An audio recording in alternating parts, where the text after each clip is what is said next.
Kahapon,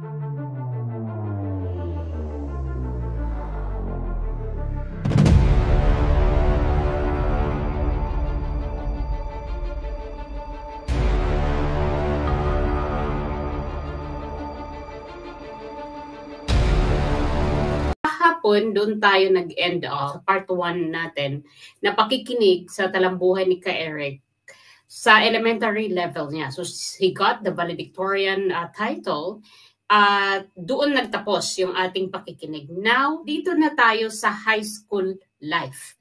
So nung mag first year high school na po si Ka-Eric, ako po ay nagkaroon ng scholarship, full scholarship 4 years sa JC's International at nag-top notcher ako doon sa examination na yon ng mga valedictorian ng elementary. So nakikita ko na nahuhulma yung aking liderato at ang aking pag-excel sa academics. Kahit pa sasabihin ko na wala naman akong regular resources na mga encyclopedia o wala pang internet noon eh.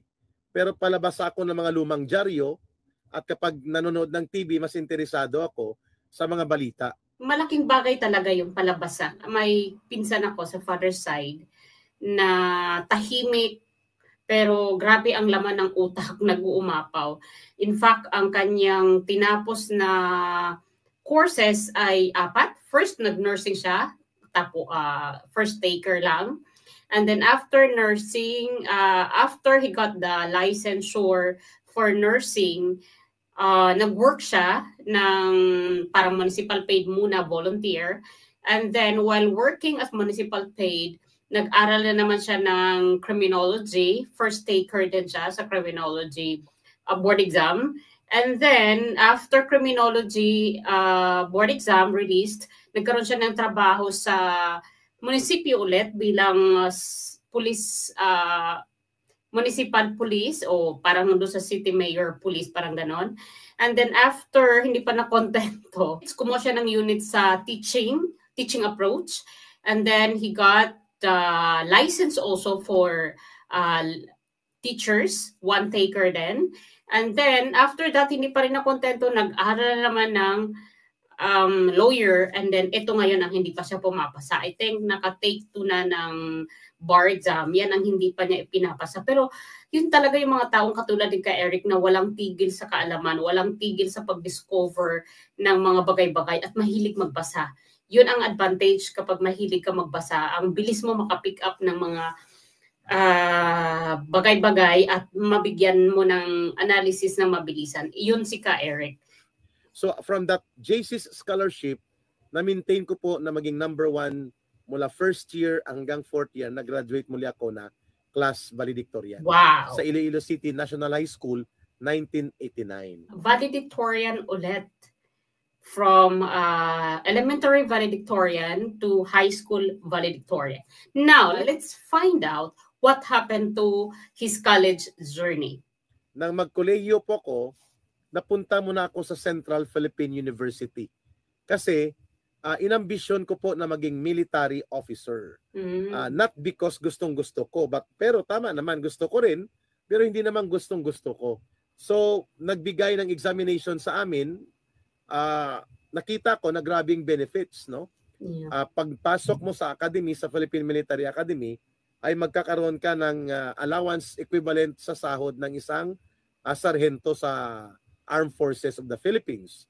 At wala kang babayaran at ang allowances mo at support mo at pati book allowances lahat, pwede mong ipadala sa iyong pamilya, sa nanay mo o sa iyong mga magulang.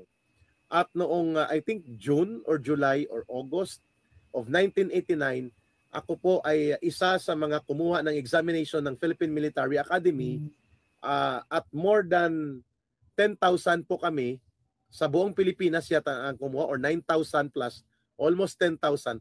Ang nakapasa lang po is mga nasa kulang-kulang 400. Mantakin mo, napakahirap ng exam na yun ha. So nakasama pa ako doon sa top level sa Region 6. Kaya na-prioritize ako na kumuha ng medical examination. Ay, pagdating ko sa Philippine Military Academy medical examination test and physical test, ginanap po yun, hindi pa yun tawag dati ay Viluna Hospital. Noon, ngayon ay AFP Medical Center na. So mga November last week, nandun na po ako at pumutok ang kudeta. 1989, pinakamadugong kudeta. Nasa Bilo na po ako hanggang bago magpasko. Pag uwi ko po, ay nag-decide ang mother ko na wag na lang ituloy kasi daw baka hindi ko talaga para sa akin at napapanahon ang pagpasok ko sa Philippine Military Academy. Kung natuloy po ako at naayos ko yung aking testicular varicocele ay na problema na surgery with 6 months na pahinga, ay nakapasok siguro ako sa class 1994 o class 1995. Eh di sana na-classmate ko pa sila Trillanes o dapat pala kasama niyo si Trillanes o si Sundalong Kanin. Sayang, hindi natuloy. So let's continue again. No? At sana na-testing natin kung anong galing niya sa PMA. Kung nagkaklase kami o nag-abot kami sa PMA. So mula sa PMA, naging NPA si Ka Eric.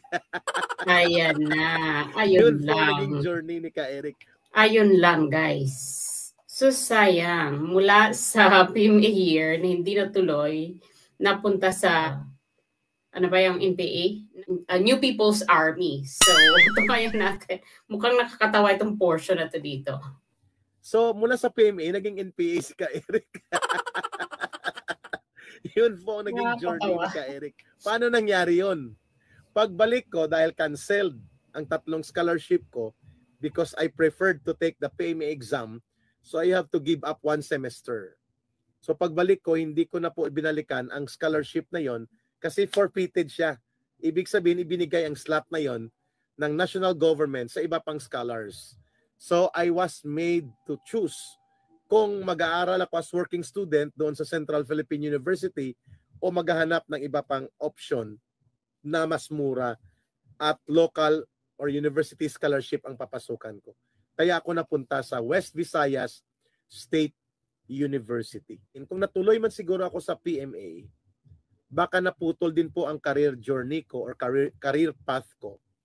Kasi pwede pong napasama talaga ako sa mga nag-rebelde na sundalo o na-recruit din ako ng mga grupong idealist within the organization of the AFP at pwedeng napasama ako sa mga nagkudita o mga nagmagdalo.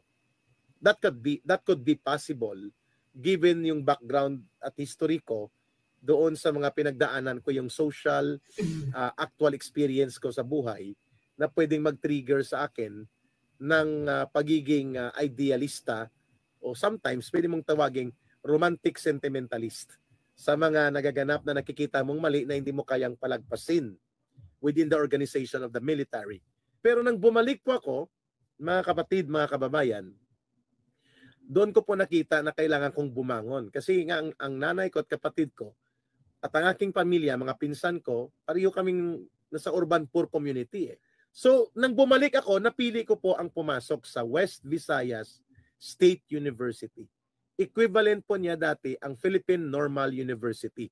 The flagship program there is College of Education or the program for teachers.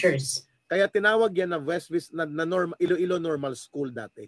Noong mga 1950s, 60s, and even sa 70s, hanggang maging West Visayas State College at naging West Visayas State University. Pagpasok ko po, ay nagpa-qualify exam ako kaagad sa University Student Publication para full scholar ako ulit sa university. Yeah, that's true. And I was admitted into the editorial board kaagad ng Forum Dimensions.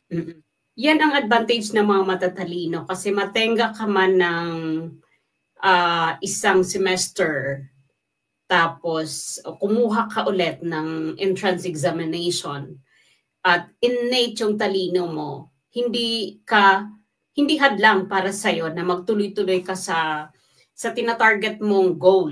Yun ang nangyari kay Ka Eric. Kaya absorb siya sa lahat ng kanyang papasukang university kasi ginagamit niya yung talino niya.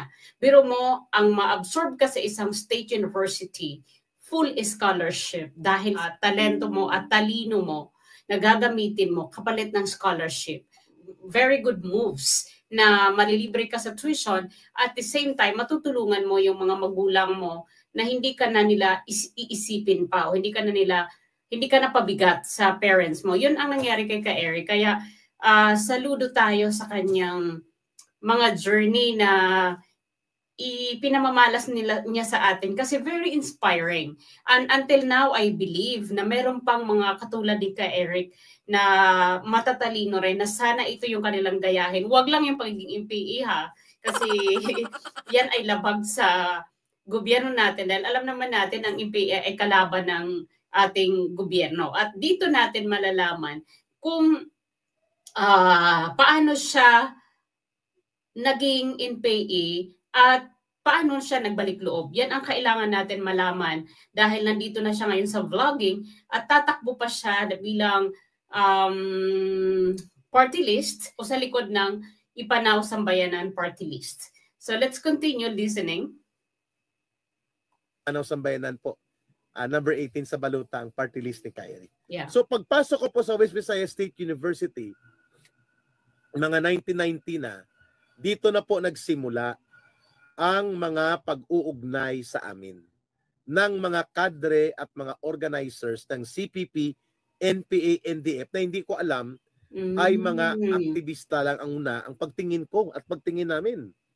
So, because I was critical in writing and magaling at maganda daw ang mga editorial write-ups ko, pati ang political commentary ko sa Forum Dimensions, naispatan ako at nakita ako ng isang grupo na gustong gamitin ng CPP, NPA, ND para muling makapasok sa aming school.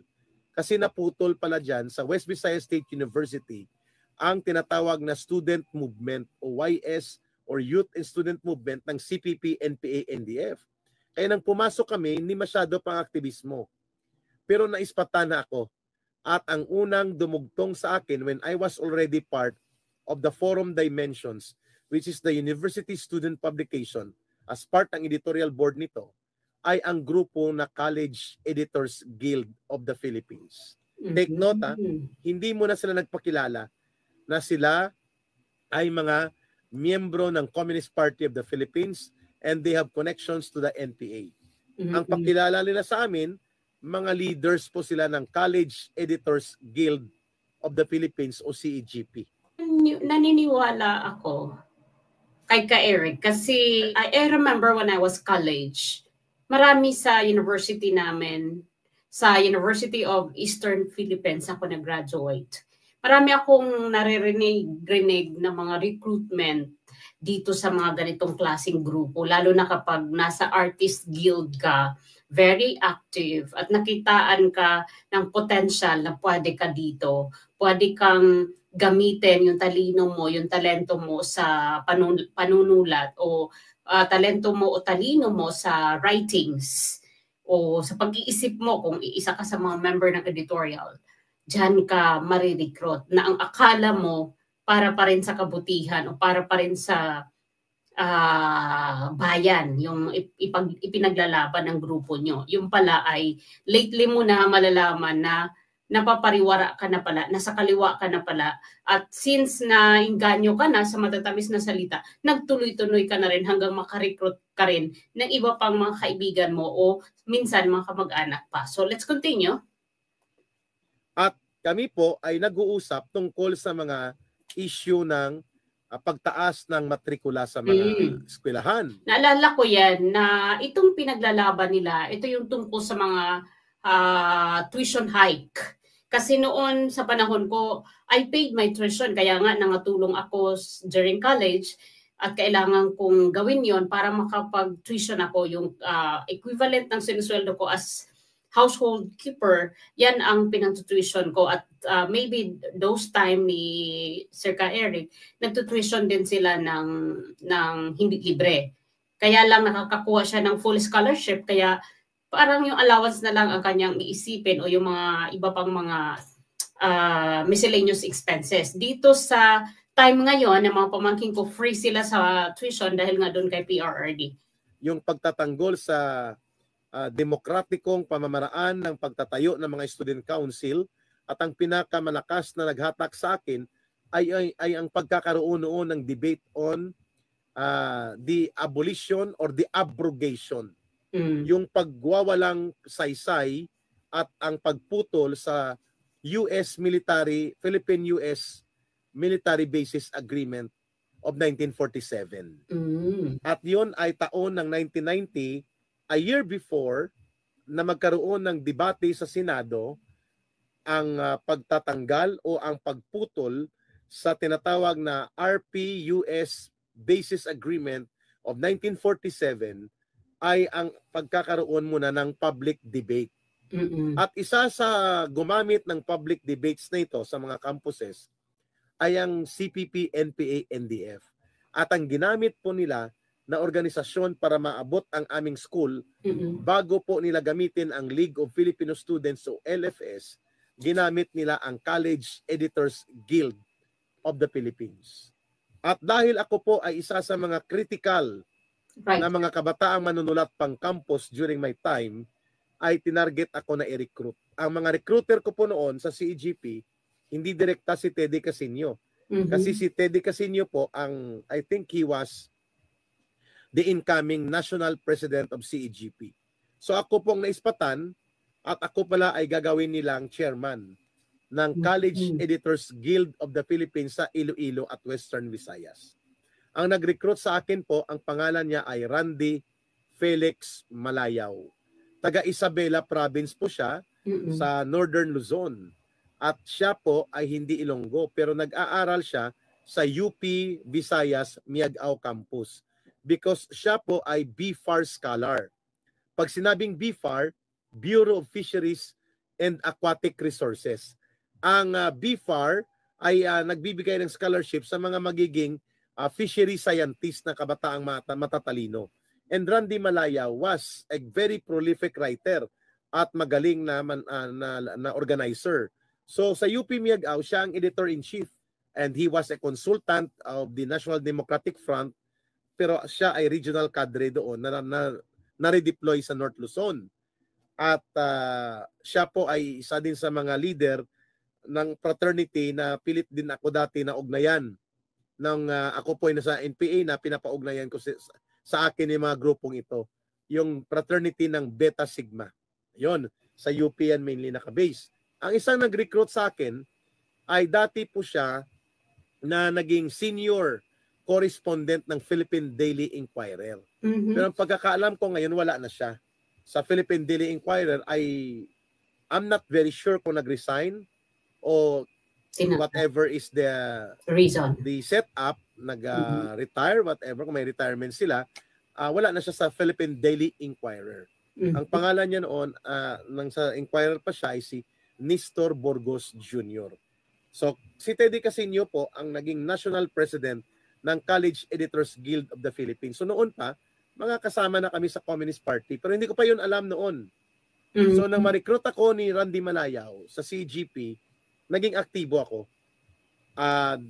Mula doon, sa pagiging anti-US military bases activist, after mga 2 or 3 months, inimbitahan po si Ka Eric, mga kababayan, sa isang boarding house. Nang pagdating ko doon sa Iloilo City, sa Puentes Street, across the church ng Fundamental Baptist na tinatawag na Foursquare Church, sa Iloilo City, sa Puentes, nandun po mga student leaders ng iba't ibang mga paaralan, University of San Agustin, Central Philippine University, West Visayas State University, UP Iloilo City Campus, UP Miagao, University of Iloilo. Siguro mga 10 universidad na malalaki. At sa boarding house na yon, sa second floor, ay nandun si Pito. Si Pito o si G7 ang namumuno ng talakayan. At nandun din po ang iba pang mga senior cadre. Doon ko po nakita ang ibang mga kadre na later on nalaman ko, mga kadre na pala sila. So hindi ko na muna papangalanan dito. Yung iba tumakas na sa Pilipinas, nasa Canada na, ang iba na sa Germany. Doon ko nakita na ang aming pag-aaral ay hindi na tungkol sa US military bases. Magandang makita nyo po kung paano kami nilalason sa aming utak at paglalakbay ko. Sa buhay ko, paano ko na-radicalize. Mula sa pagiging right-oriented ako, sa pagiging military officer, napunta sa kaliwa, napunta sa communist ideology at communist na mga komunistang mundo. Siguro puputulin ko ito dyan, Banda. Kasi napakaganda ng kanyang binitawang mga paalala o mga dapat natin abangan. At hindi nga, sabi ko nga sa inyo kahapon sa part 1, hindi ito magtatapos sa unang parte, pangalawa, pangatlo. Maaring hanggang 10 ito o hanggang manalo siya sa election sa 2025. Hindi natin si Ka Eric tatantanan kasi maganda itong transformation niya from CPP in PE to now na nagbalik loob siya sa gobyerno.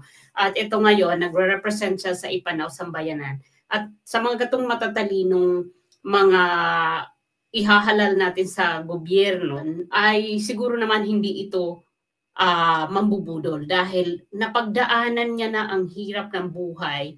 So, inspiration ang kanyang dala sa atin. Kaya dapat wag nating kalimutan yung kanilang party list, number 18 sa balota.